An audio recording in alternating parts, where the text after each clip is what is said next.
I wish I was here every single day because there are so many artists that inspire me so much. Let's go in the pit.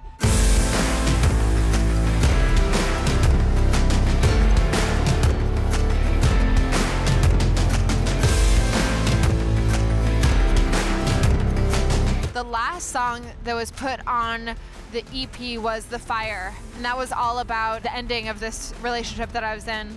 And it was written a couple of days after it ended, so it was very raw. And I was trying to come from an empowering place, even though I wasn't at all times feeling empowered. I love when artists write music that's about what's happened to them just a couple weeks ago. And that's what that EP is. You know, it's about my experiences that have been happening this past year, but also over a lifetime. I think it's important that whenever you write from a more vulnerable place and you pretend that nobody will hear what you're writing about. That's where it all kind of began. Really influenced by Alabama Shakes and Hozier and Chance, Kanye West. These were all, you know, big influencers for the writing.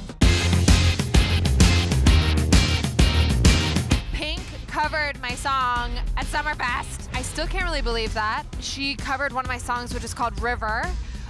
She has all the goals for all of my life. She is someone that my entire life I've said I would love to have a career like hers, just because she's remained so true to herself and so authentic, and she has that grit to her voice while remaining soulful. And so that's always a huge inspiration to me. So I freaked out. I definitely freaked out. I definitely took screenshots. I sent it to my mom, and yeah, I just truly appreciate it. Basically on the final day of tour, when we were opening for Coldplay, which I just can't really believe happened, I couldn't believe it was the end. And Chris said to me, you know, you don't want to be an opener forever, and to dream bigger and to push yourself. And it was hard to hear that in the moment because I was sitting in a stadium with him and I was just thinking, well, this is crazy. But I thought it was great advice. I think the dreams that I have now are just to, you know, put out music that I'm proud of and music that is authentic to me. I think it's really easy to lose sight of who you are in this.